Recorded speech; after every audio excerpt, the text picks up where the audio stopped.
Sveiki, mano brangieji. Šiandieną turėsime birželio mėnesio tarologinę prognozę, bet prieš pradedant labai džiaugiuosi galėdama pasidalinti svarbia žinia.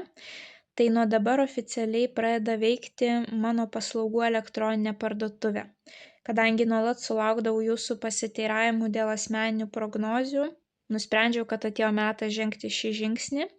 Ir tai bus erdvė, kurioje galėsite įsigyti mano 4 tipų paslaugas. Pirmasis tipas tai yra asmeninės fiksuoto periodo prognozės. Jūs galėsite įsigyti jums asmeniškai padarytas mėnesio prognozes, susiaurintą variantą, glaustą bei išsamų, būtent išsamus bus toks, kokį matysite šiandien.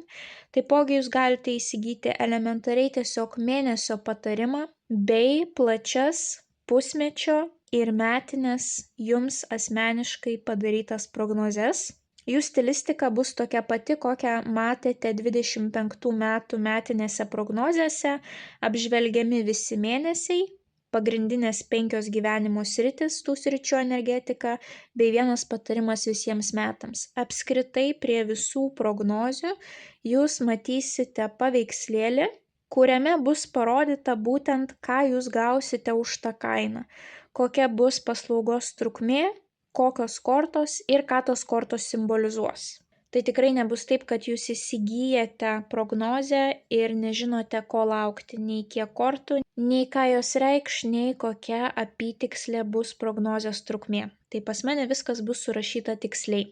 Tuomet antroji kategorija tai yra anksčiau laiko matomos YouTube kanalo prognozės.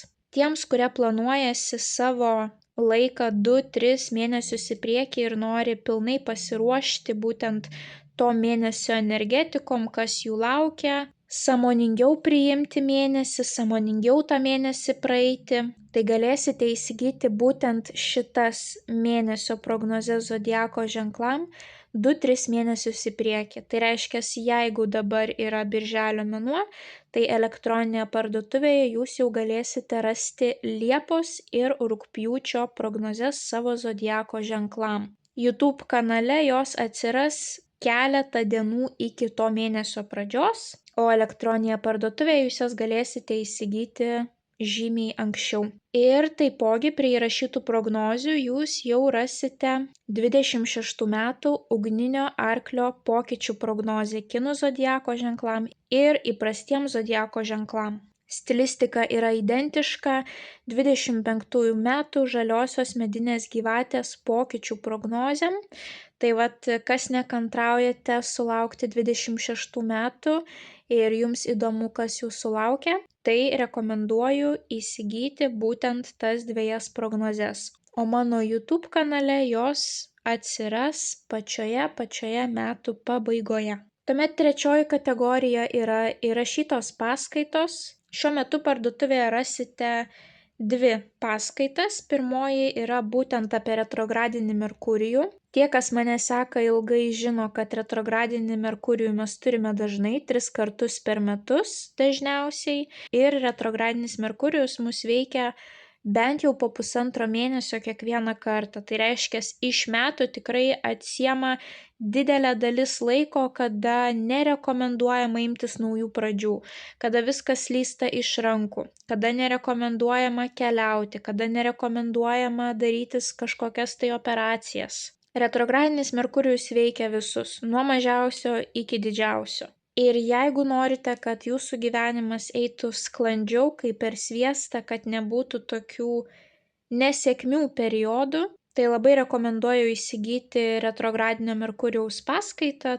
Tai bus kaip instrukcija, ką kiekvienai amžiaus grupiai reikia daryti, į ką atkreipti dėmesį, nesvarbu, ar jūs esate studentas, ar jūs esate pensininkas, ar jūs esate darbingo amžiaus žmogus, ar jūs dirbate samdomą darbą, ar jūs dirbate šou versle, ar jūs turite savo verslą. Tai bus aptariama kiekviena amžiaus grupė ir paliestos skirtingos profesijos, į ką kiekvienam reiktų sutelkti savo dėmesį.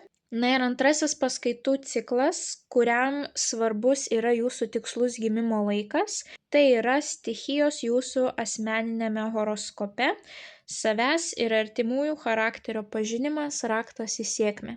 Tai būtent šis paskaitų ciklas labai svarbus tiem, kurie nesate atradę savęs, nesugebate savęs realizuoti, nerandate savo stipriųjų pusių, vis dar nesuprantate, kaip kalbėti su savo antrąja puse, su savo vaikais, kad jie jūs išgirstų ir suprastų. Ką turiu mintyje stichijos, tai yra oras, ugnis, vanduo ir žemė. Būtent kiekvienos stichijos turite asmeniškai jūs pagal savo asmeninį horoskopą. Kaip tai lengvai pasižiūrėti, į ką atkreipti dėmesį ir suvokti, kokia linkme, į kokią sritį jums reikėtų eiti, kur jūs pilnai galėtumėt savirealizuotis ir dėl to būtent pajaustumėt pagaliau tą gyvenimo pilnatvę. Kad galėtumėt perprasti savo antrosios pusės ir vaikų charakterį, kad nereiktų ieškoti tinkamo priėjimo, jūs perklausę tas paskaitas suprasite būtent pagal jūsų vyro ir vaikų tipažą, kaip reiktų su jais bendrauti. Net jeigu žinote savo darbuotojų tikslų gimimo laiką, jūs dirbate kažkokioje tai specifinėje srityje, pilnai galite suprasti ir kaip bendrauti su savo darbuotojais ir apskritai ko tikėtis iš savo darbuotojų, o ko iš vis net galima nereikalauti, nes jie niekada to nepadarys. Visi, kurie rašėte man dėl asmeninių konsultacijų, visų pati pagrindinė problema iš tiesų yra savirealizacija, savirealizacijos nebuvimas. Iš to išplaukia visos kitos problemos, tai yra pinigų stygius, tuomet antroji pusė pradeda erzinti, nesugebame rasti to bendro ryšio, kaip bendrauti harmonijoje.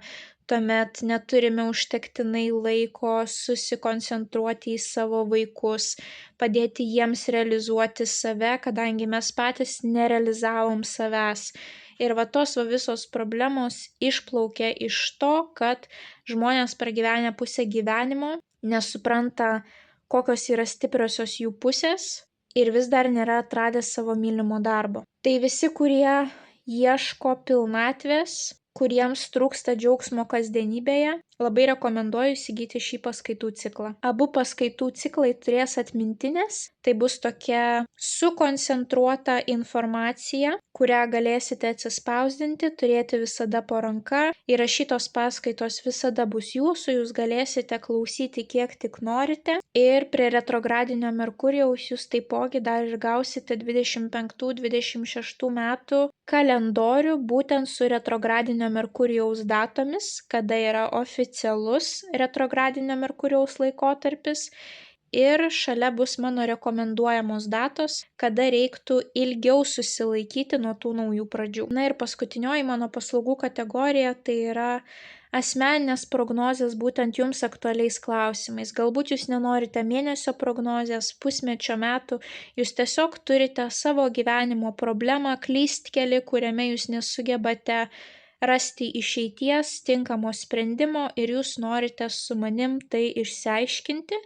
Tai tuomet jums reikia rinktis būtent paskutinę kategoriją, tai yra asmeninė konsultacija jums aktualių klausimų. Jūs gausite nuo 1,5 valandos iki 2 valandų įrašytą prognozę, būtent jūsų temai, ir visas mūsų bendravimas vyks elektroniniais laiškais arba esant poreikiui telefoniniu skambučiu, kad papasakotumėt visą situaciją, kas jūs neramina, kokios yra galimybės ir kame yra problema. Ir noriu pabrėžti, kad visos asmeninės konsultacijos, kurias jūs galėsite įsigyti, vyks be jūsų tiesioginio dalyvavimo. Fiksuoto periodo prognozė man tik tai reikės jūsų gimimo datos, mėnesis, diena ir metai. Asmeniniam konsultacijom jums aktualių klausimų man reikėtų kuo tikslesnės jūsų datos. Valandos, minutės, miestas, jeigu nebus, tai tiek to, bet kuo tikslesnė data bus, tuo daugiau astrologinių detalių aš jums galėsiu pridėti būtent prie jūsų tarologinės prognozės.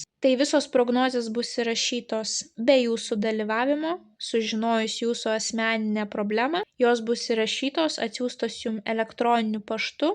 Jūs galėsite jas klausyti kiek tik tais norite. Jeigu kažką pamiršite, visada galėsite perklausyti iš naujo. Tokiu būdu galėsite atlikti gerą savirefleksiją, išanalizuoti save, savo pojūčius. Ir kodėl būtent neturėsime mes tiesioginių konsultacijų akis į akį, nes pirkdami valandą laiko tiesioginę konsultaciją jūs realiai gaunate 30 minučių turinio, kadangi kitą 30 minučių laiko dalį jūs tiesiog reaguojate tarologui į iškritusias kortas. Tai jūs gaunate per valandą laiko gana mažą kiekį informacijos, kurį labai greitai pamirštate, galbūt netaip interpretuojate tarologo žodžius ir labai greitai po konsultacijos jos reikšmė dingsta, ta prognozė tampa visiškai nebeaktuali, pinigai išmesti į balą. Tai šiuo atveju, jeigu jūs perkate valandos trukmės prognozę, tai reiškia visą valandą jūs gausite gryno mano kalbėjimo. Aš ištrinu visas ilgas pauzes iš savo prognozių, jos yra svarbios man, mąstant, kaip jum teisingai perteikti tą informaciją, kurią kortos rodo, bet tos pauzės yra visiškai neaktualios jum, dėl to prognozių metu pauzių nebus. Ilgo kortų maišymo taipogi nebus, jisai visada bus pagreitintas taip, kaip ir matote šiuose YouTube prognozėse. Tai per 1 valandą, ar per tą pusvalandį, kurį jūs užsisakysite, ar per tą 1,5–2 valandas, kurias jūs gausite, tai jūs gausite labai didelį kiekį informacijos ir jūsų darbas po to bus atlikti gilią analizę, savirefleksiją, klausyti susikaupus ir bandyti atrasti išėjimą ir sprendimą būtent iš savo tos situacijos. Taro kortų analizė būtent asmeninėse prognozėse bus tokio pačio principo kaip ir YouTube prognozėse. Pasakysiu pagrindinės raktinės kortų reikšmės, o po to duosiu daug pavyzdžių iš gyvenimo, kaip praktiškai realybėje tos kortos gali išsipildyti jums. Tai kaip jau supratote, parduotuvėje rasite plataus spektro paslaugų variantus, galėsite išsirinkti pagal savo esamą situaciją, problemą, savijautą ir pagal savo finansinės galimybes. Prieš įsigijant paslaugas vis tiek rekomenduoju pasiskaityti visą tekstą, kuris yra mano elektroninėje parduotuvėje, kad geriau susipažintumėt su manimi. Ten rasite daug informacijos, kuo mano tarologinės prognozės skirsis nuo įprastų kontaktinių tarologinių prognozių, bei yra skiltis dažniausiai užduodami klausimai, tai pasiskaitykite ir ten galbūt jūs rasite atsakymą į savo klausimą. Na, o jeigu jums vis tiek trūks kažkokios informacijos, tai galite drąsiai rašyti man klausimą elektroniniu paštu, jie bus atsakyti. Na ir ką noriu pabrėžti, kad asmeninės konsultacijos, kurias jūs užsisakysite, jūs gausite 10 kalendorinių dienų bėgyje, būtent asmeninės, kurios skirtos tik tai jum. O visos įrašytos prognozės, tai yra ugninio arklio pokyčių prognozės, ar mėnesio prognozės jūsų zodiako ženklui, ar įrašytos paskaitos stichijų ar retrogradinio Merkurijaus, tai kadangi jos jau visos yra įrašytos ir paruoštos, tai po apmokėjimo jums iškart į elektroninį paštą įkris laiškas, kuriame jūs rasite nuorodą, kurią paspaudę jūs rasite būtent tą prognozę ir galėsite ją žiūrėti tiek kartų, kiek norėsite. Peržiūrų kiekis neribojamas. Kada tik norite, kada jums patogu, tada galėsite ir žiūrėti. Tai labai kviečiu apsilankyti ir pasižvalgyti paulinaoti.com. Na ir kaip visada, mano didžiulis dėkingumas keliauja jums. Mūsų jau daugiau nei 6,000. Jūsų paspausti patinka mygtukai, komentarai, pasidalinimai su artimaisiais. Visa tai padeda šiam kanalui augti ir mano vienas iš tikslų parodyti, kad taro kortos gali būti puikus įrankis savęs pažinimui. Tarologinės konsultacijos prognozės neturi sieti su juoda magija, su kažkokiais tai apžavais, kerais burtais ir su tarologais, pas kuriuos atėjus žmonės girdi, kad artimas draugas juos prakeikia ar kada mirs artimasis. Tai neturėtų būti tokių tarologinių prognozių, jums nieko gero, jokios naudos tokios prognozės neatneša. Ir aš labai norėčiau, kad žmonės taptų sąmoningesni, kad tiek klientai atidžiau rinktųsi tarologus, tiek patys tarologai atkreiptų dėmesį į savo darbo etiką ir kokią naudą būtent tokia informacija gali duoti žmonėms. Mano tikslas yra, kad kiekvieną mėnesį jūs priimtumėt sąmoningus sprendimus, kurie jūs gali atvesti sėkmingesnio gyvenimo scenarijaus link. Kad jūs kokybiškiau skanuotumėte aplinką, suprastumėte, kas aplink jūs vyksta ir priimtumėte pačius geriausius sprendimus. Tarologija turi būti savęs pažinimo įrankis, o ne savęs liūdinimo ir kitų žmonių prakeikimo įrankis. Na, o tie, kas žiūrite mane pirmą kartą, tai rekomenduoju užsiprenumeruoti kanalą, kad nepraleistumėte jums aktualių prognozių, bei taptumėte šios labai šiltos ir motyvuotos bendruomenės dalimi. Bendruomenės, kuris stengiasi realizuoti save, pažinti save geriau ir transformuoti savo gyvenimą į gerąją pusę. Na, o dabar keliaukime į jūsų tarologinę prognozę. Ožiaragiai. Pagrindinis įvykis ožiaragiams birželio 1 savaitę.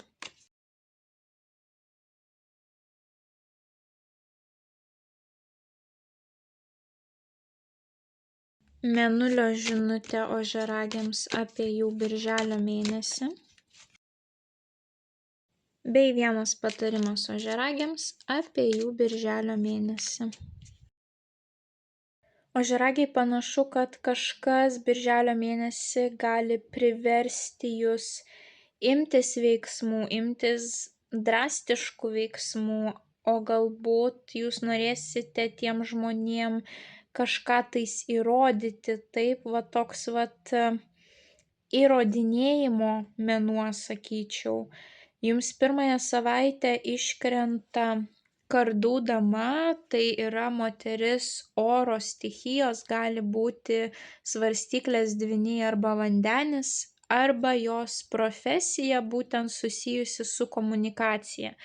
Teisininkai, rašytojai, žurnalistai, vertėjai arba moteris dirbanti su metalu, chirurgija, kirpėja, virtuvės šefė, IT specialistė. Bet jeigu ne pagal profesiją, tai jos charakteris vis dėlto orientuotas į komunikaciją, į logiką, į racionalumą, jinai turi aštrų liežuvį ir aštrų protą, jinai gali pasakyti tokius nelabai malonius dalykus tiesiai jums į akis ir dažniausiai mes galim įsižeisti, jeigu esam jautresnės asmenybės, taip, kaip tas žmogus galėjo taip tiesiai į akis man tai priešti.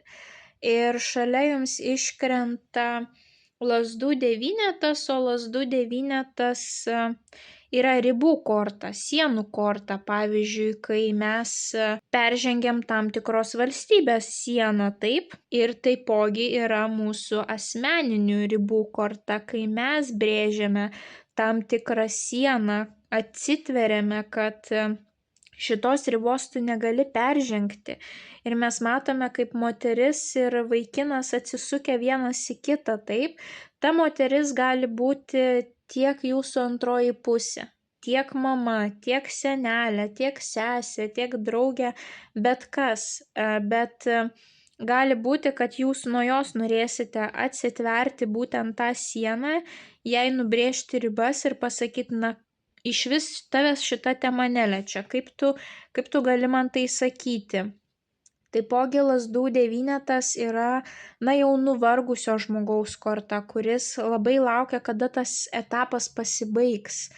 Labai sunku pabaigti užduotį, nes jūs galite būti emociškai išsekę, jūs galite būti fiziškai išsekę, bet jisai remiasi į tą lazdą. Tai ta lazda jums padės pabaigti tą užduotį. Dažniausiai šitą kortą sako, nemeskit kelio dėl takelio.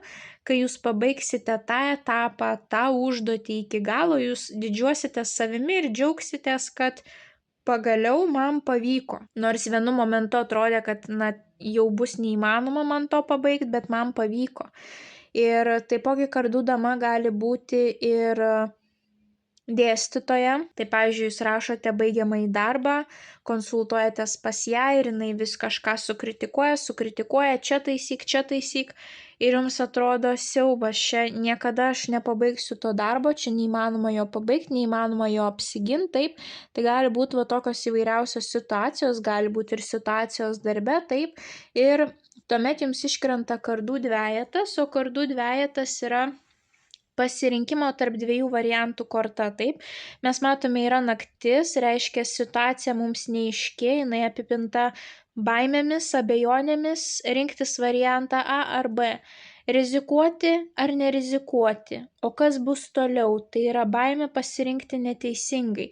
Tai pirmąją savaitę gali būti, kad arba jūs, jeigu šita moteris jums kažką pasakys nemalonaus ir peržengs jūsų tas asmeninės ribas, jūs nežinosite, ką su ją daryti, kaip su ją elgtis. Gali būti, kad jos tam tikri žodžiai išprovokuos jūs būtent daugiau giliau apmastyti jūsų esamą situaciją.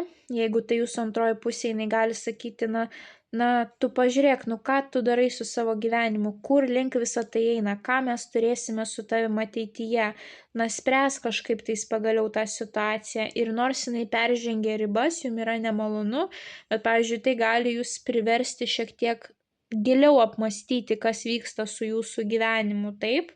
Arba tai gali būti būtent moteris, kuri jums padeda, pavyzdžiui, baigiamąjį darbą rašyti. Arba jūsų darbdavė, taip, kuri jums sako, ką reikia pakoreguoti, ką daryti.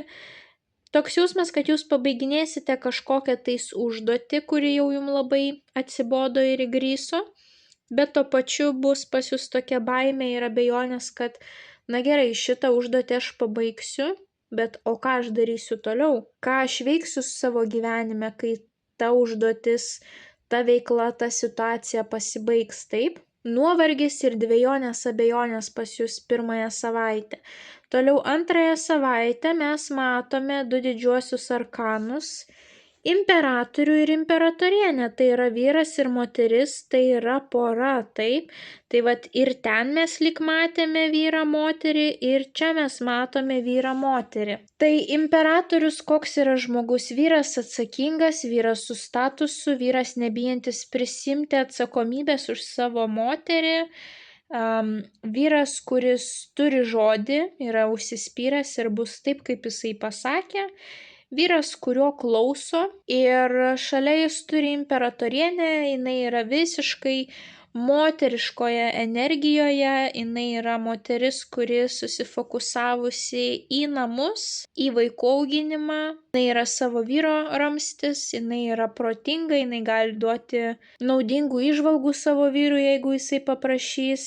Imperatorienė taipogi yra būtent motinystės korta. Ir išvaizdos rūpinimosi savimi, apskritai tai yra gausos korta, gausa viskame. Gera šeimyninė situacija, gausa finansinėje srityje. Vyras ir moteris papildantis vienas kitą. Tai kažkas čia gali būti antrąją savaitę susijusio būtent su atsakomybėm ir motinystė, moteriška energija, vyriška, moteriška energija. Tai gali būti, kad vienas iš šitų žmonių būsite jūs ir jūsų antroji pusė. Jeigu neturite santykių, tai gali būti jūsų tėtis ir mama arba kita pora jūsų gyvenime, į kurią jūs lygiuojatės, kurių išklausote, taip. Ir šalia jums iškrenta lazdų trejetas. Lazdų trejetas reprezentuoja pirmąjį žingsnį, kad vis dėlto jūs nusprendėte, giliai apsvarstėte ir iniciatyva keliauja iš jūsų pusės ir jūs žengėte kažkokį tai pirmąjį žingsnį, jūs rizikuojate. Tai arba jūs rizikuosite padrąsinti šitos poros, arba tai bus jūsų antroji pusė, kuri jūs padrąsins arba, sakykime, privers kažką tai keisti savo gyvenime. Tai gali būti lazdų trejetas reprezentuoja ir keliones. Pavyzdžiui, jūs keliaujate pasimatyti su savo tėčių mama. Jūs keliaujate pas savo antrąją pusę, jeigu jūsų antroji pusė gyvena kitoje šalyje. Arba jūs kartu su savo antrąja puse turite kelionę, taip? Na, vat kelionė ir šita pora kažkaip tais gali būti susiję, arba kažkoksai tai svarbus žingsnis susijęs su šiais žmonėmis, taip? Toks jausmas, kad pirmąją savaitę jūs dar kažkaip norėjote nuo to atsiriboti, ignoruoti, o antrąją savaitę pas jūs tą energetiką pasikeičiat, jūs suprantat, na, kad taip. Na, nėra man čia daugiau ką daryti, turiu imtis tam tikrų veiksmų. Ir trečiąją savaitę jums iškrenta monetų penketas. Monetų penketas yra gyvenimo iššūkių korta. Tai yra dingsta kažkur tais kažkoksai tai patogumas, kurį jūs turėjote. Na, pavyzdžiui, tai gali būti 3 skirtingų rūšių skurdumas. Tai yra finansinis skurdumas. Šiek tiek trūksta pinigų. Per daug, pavyzdžiui, išsileidote ir jaučiatės, na, nelabai komfortiškai.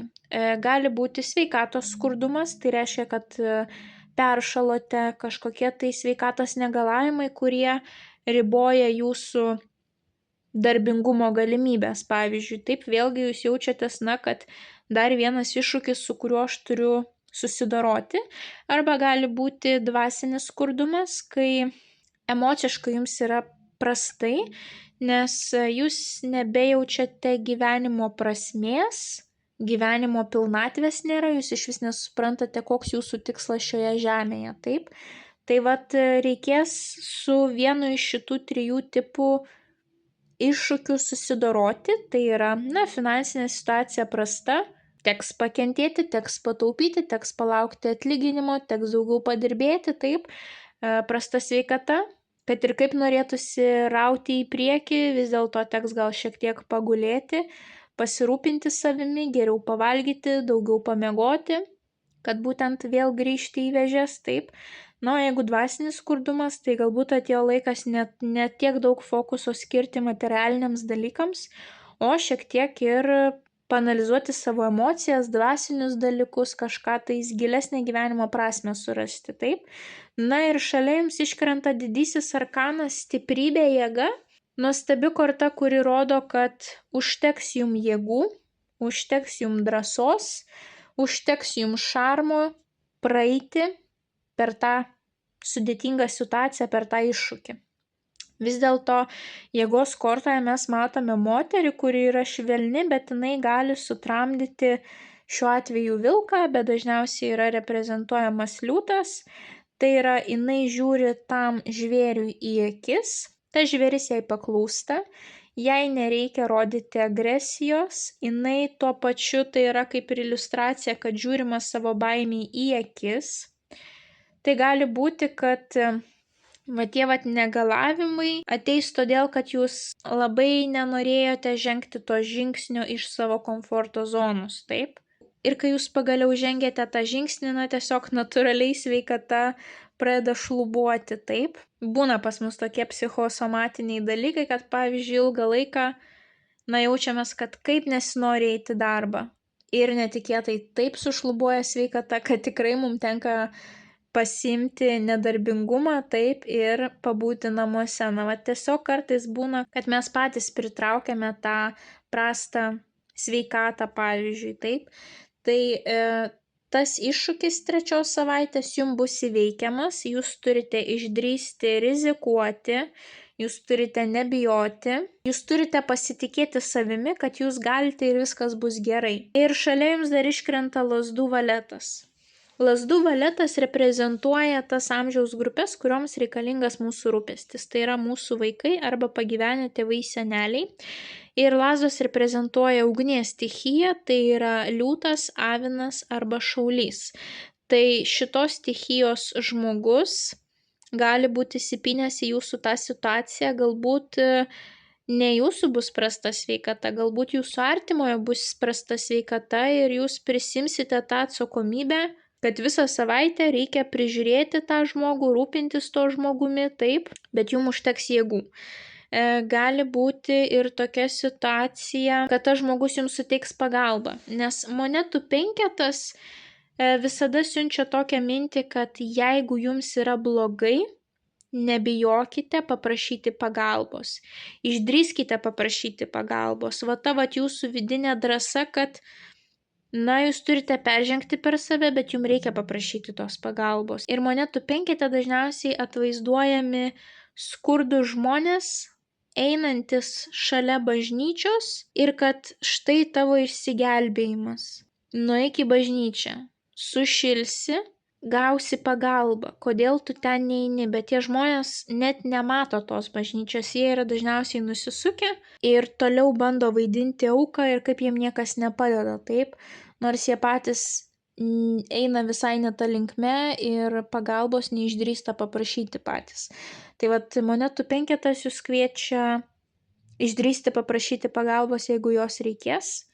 Galbūt jūs būsite trečią savaitę savo artimajam tas ramstis, kuris padės suteiks pagalbą, arba jum artimasis gali suteikti pagalbą būtent tas ugnies stichijos žmogus. Na ir taipogi, ugnies valetas reprezentuoja užsidegimą, naują aistrą gyvenimui, kad reikia eiti, daryti, fiziškai rizikuoti, judėti, išeiti iš namų, bandyti, kurti, statyti, parodyti save, tyrinėti aplinką, pažinti gyvenimą, taip?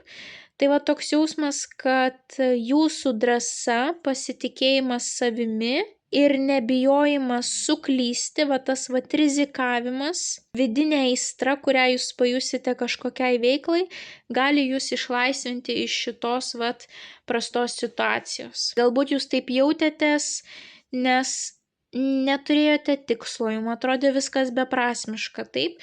Tai trečiąją savaitę pagaliau galite užsidegti kažkokiai tai veiklai, pajausti, kaip auga jūsų drąsa, pasitikėjimas savimi, kaip jūs norite bandyti ir jums visiškai nesvarbu, ar jūs suklysite ar ne, bet jums norisi eiti tą linkmę. Tai kažkokia tokia situacija gali būti pas jūs trečiąją savaitę. Na ir paskutinėje savaitę jums iškrenta ta pati kardų dama, kurią mes turėjome štai čia. Ir labai įdomu, kad būtent šitoje kaladėje kortų dama žiūri į tolį, kažką tai stebi. Tai paskutinėje savaitę kažkas gali atidžiai stebėti, pavyzdžiui, jūsų socialinius tinklus, arba kaip jūs elgiatės darbe, arba, sakykime, tai jūsų kaimynė, kuri žiūrės, kada išeinate, kada grįžtate. Kažkoks žmogus, kažkokia moteris gali jūs ypatingai stebėti paskutinėje savaitę. Ir jums iškrenta 2 septynetų kortos. Tai yra kardų septynetas ir lazdų septynetas. Būtent šie 2 septynetai paskutinėje savaitę gali pareikalauti iš jūsų ištvermės, būtent tos drąsos, tikėjimo, pasiryžimo, ką jūs turėjote trečiąją savaitę, tai jos jums gali prireikti ir paskutinėje. Kodėl taip sakau? Kardų septynetas gali rodyti, kad kažkas vyksta už jūsų nugaros, kas jums kol kas gali būti nežinoma, apkalbos pavyzdžiui, ir ypatingai, kad mes matome šitą moteris labai jūs stebi, taip, tai šitos 2 kortos kartu gali rodyti apkalbas, kurios vyks. Kardų septynetas apskritai visi nešvarų žaidimai, kažkas nelegalaus, kažkas be dokumentų, apgavystės, sukčiavimas, vagystės, saugokite savo duomenis socialinėje elektroninėje erdvėje, nespauskite nežinomų nuorodų, taip, neatsiliepkite, jeigu nepažįstamas numeris skambina. Saugokite realybėje savo daiktus, taip atidžiau šalia savęs laikykite. Gali būti, kad kažkas jum pasiūlys, sakykime, žaisti nešvariai, taip, pamynus savo moralinius principus, tai nesutikite su tokiomis žaidimo taisyklėmis. Gali būti, kad aplinkinių moralė bus labai žema ir jūs tiesiog, pasibjaurėsite, kaip tie žmonės gali taip elgtis, bet svarbiausia, nenusileisti iki jų lygio, taip, jūs išlaikykite savo aukštą moralę, o jie jau savo gyvenime, kas jiem priklauso, gaus atgal, taip. Taipogi kardų septynetas rodo, kad, reiktų pažiūrėti situaciją už savo komforto zonos ribų, pažiūrėti, kaip galima tą situaciją kūrybiškai išspręsti. Kadangi dažniausiai kortoje reprezentuojamas vaikinukas, kuris bėga pavogęs didelį kiekį ginklų. Tai vat kokia yra tos kortos priešistorė, kad turėjo kovoti dvi stovyklos ir to vaikino stovykla turėjo pralaimėti. Na tai jau buvo kaip ir aišku, kad jie neturi jokios galimybės laimėti mūšio lauke ir jisai sugalvojo pažiūrėti į tą mūšį, sakykime, kūrybingiau ir jisai atsėlino naktį prieš mūšį ir pavogė priešininkų ginklus ir tokiu būdu jo stovykla įgijo pranašumą, taip, tai va tuo pačiu tai yra kažkas, kas vyksta už jūsų nugaros, kas jums nėra aišku ir taip pat tai gali būti būtent tas kūrybingas pasižiūrėjimas į tam tikrą savo gyvenimo situaciją. Tai gali net, pavyzdžiui, būti, kad jūs turite savo verslą ir pas jūs ateina darbuotojai, grupelė darbuotojų ir jums netikėtai va taip į akis pasako, mes visi dedam pareiškimus ant stalo ir išeinam, taip.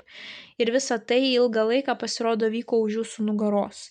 Arba ateina jūsų darbdavys ir pasako, na atsiprašau, bet aš jūs turiu visus atleisti. Ir jūs nežinojote, kad va tokia situacija ir viskas eina bręsta link to, taip.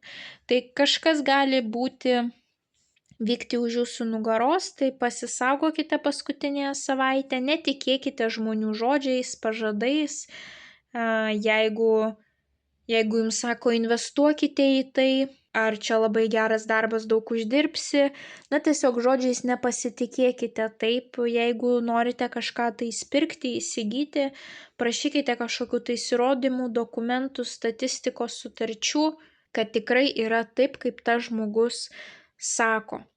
Na ir taipogi lazdų septynetas. Lazdų septynetas rodo, kad reikia atstovėti savo tiesą, reikia kovoti už savo įsitikinimus.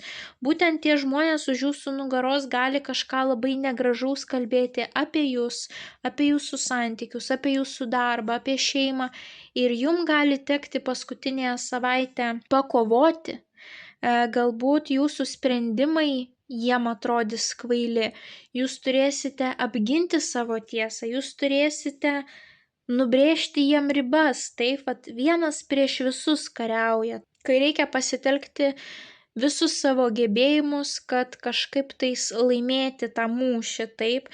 Labai panaši energetika yra lazdų devyneto, lazdų septyneto, tai yra kai brėži ribas, kai bandai atstovėti savo tiesą. Taipogi lazdų septynetas rodo plėtrą, kai žmogus plečiasi kažkurioje gyvenimo srityje. Šeimos pagausėjimas yra plėtra. Savo verslo perkelimas į elektroninę erdvę, kai jūs gali pamatyti jūsų produktus visas pasaulis, tai yra plėtra. Savo verslo realios fizinės parduotuvės atidarimas kitame naujame mieste, tai yra plėtra. Būsto įsigijimas užsienyje, tai yra plėtra. Persikraustimas į kitą šalį, tai reiškia plečiasi jūsų bendraminčių ratas, tai vėlgi yra plėtra. Na, kažkokios tokios situacijos, pavyzdžiui, gali būti, kad paskutinę savaitę pas jūs įvyksta ta plėtra ir yra žmonių, kurie labai pavydi ir už nugaros kalba apie jūs, ką jūs čia darot, kaip čia jums sekasi. Ir gali galbūt net norėt pakenkti, tai gali būti net ir jūsų konkurentai, kurie žiūri, ką jūs darot ir kaip padaryti geriau negu jūs. Tai saugokitės visokių tokių situacijų, taip. Vėlgi mes matome tą pačią kardų damą ir ta panaši energetika šalia jos, kad reikia nubrėžti tam tikras ribas, taip. Jeigu jūs jaučiate, kad ta moteris ilgą laiką yra su jumis nemaloni, taip, vis dėlto rekomenduoju brėžti ribas, nes panašu, kad kažkas nemalonaus tiek pirmąją, tiek paskutinėje savaitę gali būti susijusios su ja, taip, tai geriau aiškiai jai parodyti, kad žiūrėkit savo daržo, į mano daržą nelyskit ir galbūt reiktų ją socialiniuose tinkluose užblokuoti, taip, ar kažkaip, kad jinai jūsų kuo mažiau matytų.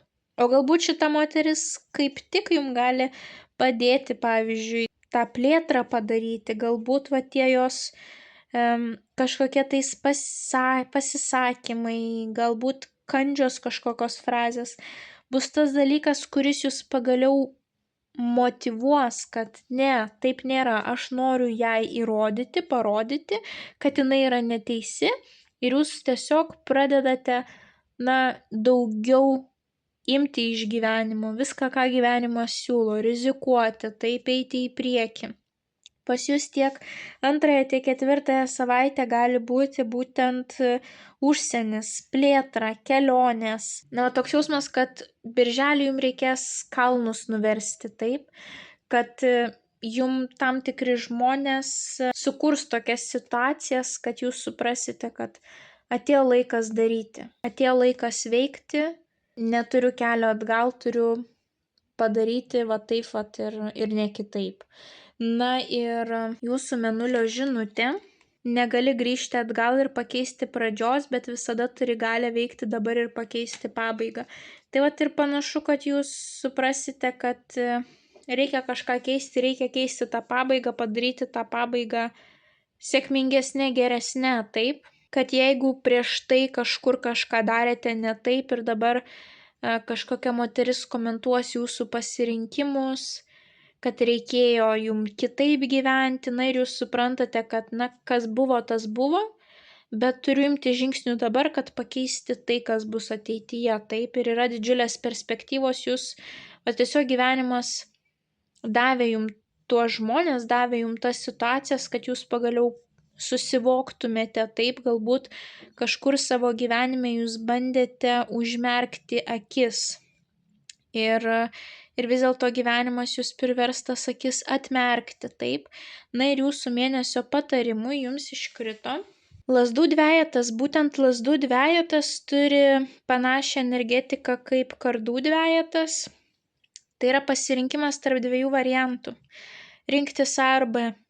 Rizikuoti ar nerizikuoti. Tas būti ar nebūti. Aš kaip ir pripratęs prie to stabilumo, bet galbūt reikia surizikuoti taip. Tai čia bus mėnesis, kai jūs analizuosite, mąstysite ir turėsite svarbių pasirinkimų, taip. Kol dar neturime retrogradinio Merkurijaus, pas mus jisai Liepos mėnesį atkeliauja. Tai birželis puikus metas priimti svarbius sprendimus ir žengti žingsnius naujų pradžių, naujų situacijų link.